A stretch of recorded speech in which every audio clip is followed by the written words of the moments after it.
नमस्कार मित्रों, मैं एस.वी. भारद्वाज आपका स्वागत करता हूं। दीपावली से पहले कुछ बड़ा और कुछ महत्वपूर्ण होने के योग बनाता है ये गुरु का राशि परिवर्तन। 18 अक्टूबर से 18 अक्टूबर को देवगुरु बृहस्पति राशि परिवर्तन करके आपके 6th हाउस में रिपु स्थान में गोचर करेंगे। यहाँ पर गुरु की स्थिति 5 दिसंबर तक रहेगी। उसके पश्चात वापस पंचम भाव में आ जाएंगे, जहाँ पर देवगुरु बृहस्पति की स्थिति बहुत अच्छी हुआ करती है। त्रिकोण में देवगुरु बृहस्पति अच्छा फल देते हैं जहाँ तक राशि की बात है या लगन की बात है। देखिए, ये राशिफल लगन के ऊपर भी आधारित है। राशि से देवगुरु बृहस्पति का गोचर अगर हम द्वितीय भाव में देखें, पंचम भाव में, सप्तम भाव में, नवम भाव में, एकादश भाव में बहुत अच्छा हुआ करता है। अभी तक देवगुरु बृहस्पति पंचम भाव में गोचर कर रहे थे, परंतु 49 डेज के लिए यह देवगुरु बृहस्पति क्योंकि अतिचारी है तो 6th हाउस में रिपु स्थान में गोचर करेंगे। उसके पश्चात यह 5 दिसंबर को वापस आ जाएंगे और यहाँ पर रहेंगे जून 2026 तक, मई 2026 तक। 2 जून को तो यह फिर से कर्क राशि में प्रवेश कर जाएंगे और 31 अक्टूबर 2026 को यह सिंह राशि में चले जाएंगे, जो अच्छी स्थिति होगी। तो आपके लिए ज़्यादातर देखें, 26 अक्टूबर तक 2026 के 31 अक्टूबर 2026 तक देखें तो गुरु का गोचर अच्छा ही कहा जा सकता है, क्योंकि मिथुन राशि में गोचर करेंगे यह 5 दिसंबर से लेकर 2 जून 2026 तक। उसके पश्चात 2 जून 2026 से लेकर 31 अक्टूबर 2026 तक ये कर्क राशि में रहेंगे। तो फिर से सिंह राशि में आ जाएंगे 31 अक्टूबर को, तो ये और भी अच्छा गोचर रहेगा, क्योंकि पंचम भाव, सप्तम भाव, नवम, एकादश भाव में गुरु अच्छा फल देते हैं, धन भाव में भी अच्छा फल देते हैं। तो देवगुरु बृहस्पति का 6ठे भाव में कैसा प्रभाव रहेगा, कितना सुखद हो सकता है, किन एरियाज में आपको सावधानी बरतनी चाहिए। दोस्तों, उच्च का गुरु, एक्साल्टेड गुरु क्योंकि अतिचारी हैं, तेज स्पीड से चल रहे हैं, तो घटनाक्रम भी काफ़ी तेजी से होता है। खासकर फाइनेंस संबंधित कामकाज काफ़ी तेजी से होंगे, और अगर शिक्षा के क्षेत्र में है उसमें भी काफ़ी गतिशीलता आएगी। अगर आप छात्र हैं तो छात्रों के लिए भी काफ़ी गतिशीलता वाली बात हो सकती है। कहने का मतलब, देवगुरु बृहस्पति उच्च के हैं, शिक्षा के कारक है, तो शिक्षा के क्षेत्र में सफलता मिलने के योग बनते। जो भी शिक्षा प्रणाली में एजुकेशनल इंस्टीट्यूट वगैरह रन करते हैं, कारका है, कारकत्व गुरु का अच्छा ही फल देगा इस अवधि में। धन के कारक है, धन के भाव को देखेंगे, जैसा कि येलो लाइंस आप देख रहे हैं, ये जो पीली लाइनें हैं ये गुरु की दृष्टि हैं। गुरु की दृष्टि अक्सर बताया है हमने आपको शुभ होती हैं। तो ये जो गुरु की ये दृष्टि है शनि के ऊपर, और शनि भी 3 अक्टूबर से गुरु के नक्षत्र में गोचर कर रहे हैं, गुरु की राशि में हैं और गुरु से दृष्ट हैं। तो शनि लग्नेश हैं, लग्नेश का घनिष्ठ संबंध देवगुरु बृहस्पति से हो जाएगा 18 अक्टूबर से। ये अच्छा है, क्योंकि लग्नेश है शनि, धनेश और लाभेश। कुंभ लगन की बात करें तो यहाँ पर धनेश और लाभेश गुरु हो जाते हैं, तो ये लक्ष्मी योग बना देते हैं। तो धन की स्थिति अचानक से बहुत बेहतर होने वाली, जैसे ही गुरु आपके 6ठे भाव में आते हैं। 6th हाउस में बैठकर गुरु कहाँ कहाँ से धन दे सकते हैं, इसके ऊपर टिप्पणी करते हैं। देखिए, देवगुरु बृहस्पति की स्थिति 6ठे भाव में होने से कर्जा, बैंकों से ऋण मिल जाना बहुत आसान होगा आपके लिए, जिससे आप अपनी योजनाओं को क्रियान्वित कर सकते हैं। नौकरी, व्यापार में स्थितियां बेहतर होने के योग बन जाती हैं, इसका मतलब ये है। 6ठा भाव सर्विस रिलेटेड मैटर्स का भी है। कोलीग्स के साथ अगर आपके मतभेद हैं वह दूर होते हैं, क्योंकि छठा भाव रिपु स्थान है। तो यहाँ पर कोई आपके प्रति किसी तरह की जेलसी रखता है, ईर्ष्या रखता है, वह ईर्ष्या दूर होती है, या यूं कहें आपकी जीत होती है। कारण कुछ भी हो, राजीनामा हो जाता है या शत्रु ही लुप्त हो जाता है। कई बार होता है शत्रु ही स्वतः ही आपके समक्ष नतमस्तक हो जाता है। इस तरह की स्थिति तो रहेगी, क्योंकि गुरु उच्च के हैं छठे भाव में।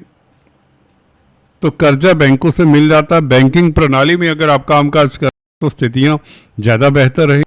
जो व्यक्ति फाइनेंस संबंधित कामकाज करता है उनके लिए बहुत बेहतर समय रहेगा। पैसे का लेन देन, रुपए का लेन देन जो कर रहे हैं उनके लिए स्थितियां उत्तम रहेंगी। जो काउंसलर, कंसल्टेंट हैं, क्योंकि गुरु सलाहकार होते हैं बेसिकली, किसी भी फील्ड में अगर आप कंसल्टेंसी देते हैं उनके लिए स्थितियां बेहतर रहेंगी। वो इसलिए भी क्योंकि गुरु की पंचम दृष्टि अब 18 तारीख से आपके 10th हाउस के ऊपर रहेगी, जो कि कैरियर का और आपके स्टेटस का भाव है। गुरु की दृष्टि शुभ होती है, ये सभी को पता है। तो 10th हाउस की रक्षा तो करेंगे गुरु, भले छठे भाव में। हाँ, छठा भाव डेफिनेटली यहाँ पर मामा पक्ष को कहीं ना कहीं दिक्कत हो सकती है। छठा भाव क्योंकि कालपुरुष की कुंडली में यहाँ पर कन्या राशि आती है, बुध की राशि आती है, बुध मामा पक्ष के कारक होती है। एनीवेज, गुरु का जो एस्पेक्ट है, ये पंचम दृष्टि वृश्चिक राशि के ऊपर, आपके कर्म भाव के ऊपर आपको सलाहकार नामांकित कर सकती है। ये दृष्टि आपको उच्च पद दे सकती, कोई बड़ी बात नहीं। अगर आपकी तरक्की अभी तक नहीं हुई, पर चांस कई बार डिले हो जाता है, हालांकि गुरु अच्छी स्थिति में है। पंचम भाव के गुरु अच्छे होते, भाग्य के स्थान के ऊपर गुरु की दृष्टि आपको भाग्यशाली बनाती है। कहीं ना कहीं आपकी प्रॉब्लम्स का सॉल्यूशन मिलना संभव रहता है। और अब तो गुरु 3 अक्टूबर से शनि के साथ, शनि भी 3 अक्टूबर से नक्षत्र परिवर्तन करके गुरु के नक्षत्र में आए हैं, और गुरु की दृष्टि भी रहेगी 18 अक्टूबर से। शनि गुरु का संबंध 18 अक्टूबर से आपके कार्यस्थल पर आपको उच्च पद दे। लक्ष्मी योग के कारण आपकी धन की स्थिति बेहतर हो, जो आपको अभी विश्वास नहीं होगा, क्योंकि ये स्थिति बहुत नाटकीय है। अजब स्थिति है कि गुरु जैसे ही शिफ्ट होते हैं वहां पर शनि के साथ संबंध बना लेते हैं। शनि पहले से ही गुरु के नक्षत्र में और गुरु की राशि में भी है, और लगन के मालिक है, आपकी राशि के मालिक है। राशि के मालिक के साथ गुरु का संबंध हो, कोई भी राशि हो, कोई भी मालिक हो, ये अच्छा योग होता है। ये सूत्र है। लगन के मालिक के साथ गुरु का संबंध, व्यक्ति को धन मिलता है। लग्नेश के ऊपर गुरु का प्रभाव हो, व्यक्ति धनी होता है। व्यक्ति पढ़ा लिखा हो ना हो, उसके पास धन तो होता ही होता है। आपका उठना बैठना भी बड़े व्यक्तियों के साथ होगा। आपका संग कहें तो लर्नड व्यक्तियों के साथ हो सकता है। पढ़ाई में आपको सफलता मिले। हायर एजुकेशन को लेकर किसी तरह की दिक्कत है, वह दिक्कत दूर होती है। छात्रों के लिए समय भी उत्तम ही रहेगा। कार्यस्थल पर किसी तरह की कोई गोपनीय बात है, कोई इस तरह की हैपनिंग हो चुकी है जिसको काफ़ी समय से आप गोपनीय रखे हुए थे, वह जो चर्चा है अब थम जाती है। या यूं कहें, उसी चर्चा के कारण, उसी इशू के कारण, कोई भी इशू हो सकता है जो ओपनली बात नहीं कही जा सकती, उसके कारण आपकी ख्याति बढ़ती है या रुतबा बढ़ता है, या उससे निजात पा लेते हैं आप। गुरु की दृष्टि 10th हाउस के ऊपर, वृश्चिक राशि के ऊपर। वृश्चिक राशि गोपनीयता की राशि है, सीक्रेट साइन है, और गुरु का प्रभाव इस साइन के ऊपर हो तो ये साइन जो सीक्रेट सी के कारण आपके कार्यस्थल पर आपकी जो जीत होती है, कहीं ना कहीं कम बोलने के कारण भी होती है। अगर आप अपने कामकाज को करते हैं, मुस्तैदी से कर रहे हैं, परंतु राज अपने मन में ही रखने में सक्षम हैं, तो याद रखिए आपको कार्यस्थल में कोई हरा नहीं सकता। आप अगर गूढ़ बातें, रहस्यमयी बातें अपने मन के अंदर ही रखते हैं, जनरल बात बता रहा हूं कुंभ लगन राशि वालों, ये सुन लीजिए। अगर गूढ़ बातें आप अपने दिमाग में ही रखते हैं, अपने जहन में ही रखते हैं। कई रहस्य होते कामकाज को लेकर, ऑफिस को लेकर, आपके कोई भी कार्य हो सकते हैं, दुकानदारी है, नौकरी है, जॉब है, व्यापार है।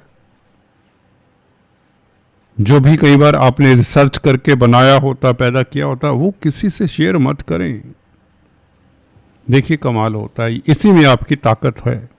बोलना नहीं होता, आपको बताना नहीं होता किसी को। एनीवेज, गुरु की ये दृष्टि आपके लिए बहुत लाभकारी, उच्च पर देने वाली है, स्टेटस बढ़ाने वाली है। और सेकंड हाउस के ऊपर दृष्टि, अपने भाव को देखेंगे, अपनी राशि को। कोई भी ग्रह अपने भाव को देखे तो अच्छा ही फल देता है।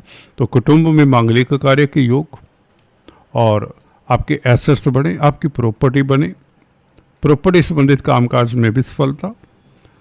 जी हाँ दोस्तों, प्रॉपर्टी से संबंधित कोई विवाद है उसमें सफलता, क्योंकि छठा भाव कोर्ट कचहरी का भी है। कोर्ट कचहरी के मसलों में, और खासकर प्रॉपर्टी का मसला है कोर्ट कचहरी का, अगर इस अवधि में आप थोड़े से मेहनत करते हैं, थोड़े से सजग रहते हैं, तो आप इस तरह के मसलों से उभर पाते हैं। 49 डेज 50 डेज हैं जब तक गुरु यहाँ पर रहेंगे। तो कोर्ट कचहरी में अगर जीत पाना चाहते हैं, क्योंकि शनि की भी अनुकंपा आपके ऊपर है, क्योंकि गुरु के साथ शनि का संबंध है, तो धन आएगा। सेकंड हाउस के ऊपर गुरु का प्रभाव, धन बढ़ेगा, बैंक बैलेंस बढ़ेगा, आपके एसेट्स बढ़ेंगे, चल अचल प्रॉपर्टी बनने के योग बनते, दुकान मकान जमीन जायदाद इत्यादि में इन्वेस्ट करने से भी लाभ, और क्रय विक्रय से फायदा होगा। कहने का मतलब 12वें भाव के ऊपर, जो कि धर्म का भाव है, अध्यात्म का भाव है, गुरु भी अध्यात्म के प्लैनेट है, तो आध्यात्मिक इच्छा आपकी जागृत होगी, परंतु आपके पास समय नहीं होगा, क्योंकि यहां पर नीच की दृष्टि है कहीं ना कहीं। हाँ, तीर्थाटन तो फिर भी होने के योग बन जाते हैं। कहीं ना कहीं जिज्ञासा शांत करने के लिए, अपने मन को सुकून देने के लिए आप तीर्थ जरूर करेंगे, करना भी चाहिए, क्योंकि गुरु ये 50 डेज में आपको उपलब्धि प्रदान, ये अपॉर्चुनिटी प्रदान करते हैं कि आप यात्रा करें। विदेशी कामकाज में सफलता, हालांकि कोई बड़ा निवेश ना करें एक्सपोर्ट इंपोर्ट के कार्यों में, क्योंकि 50 दिनों के लिए नीच की दृष्टि, कहीं ना कहीं पैसा अटक ना जाए विदेशों में। खासकर मल्टीनेशनल कंपनी में कामकाज करते हैं तो भी थोड़ा सा सतर्क रहें। हालांकि स्थितियां कार्यस्थल को लेकर, कैरियर को लेकर अच्छी हैं। हॉस्पिटल्स में कामकाज करते हैं तो बेहतर समय रहेगा। जहाँ भी सैक्रिफाइस की ज़रूरत है, या जहाँ भी डेडिकेशन की ज़रूरत है, हार्ड वर्क की ज़रूरत है, इस तरह के कामकाज में आपको सफलता मिलेगी, क्योंकि शनि की मकर राशि 12वें भाव में पड़ती है, और गुरु का संबंध लाभेश का। डेडिकेशन से, मेहनत से, संघर्ष से आपको सफलता मिलती है, डिसिप्लिन से सफलता मिलती है, और विदेशों में सफलता तो मिल ही जाती है। सोशल वर्क में भी सफलता मिलती है, परंतु सोशल वर्क जो करते हैं उन्हें भी थोड़ा सतर्क रहना चाहिए, डेडिकेटेड रहना चाहिए। यहाँ पर डेडिकेशन का मतलब यह है कि आपको निष्पाप निष्कलंक होकर अपने कार्यों को करना चाहिए, एक मुश्त होकर, डेडिकेट होकर। अदरवाइज आपको ज़्यादा पब्लिकली कार्यस्थल पर व्याख्यान नहीं देने चाहिए, थोड़े सीक्रेट रखें अपने विचारों को। आज इतना ही दोस्तों। Please do subscribe, like and share. Thanks for watching this video. God bless you.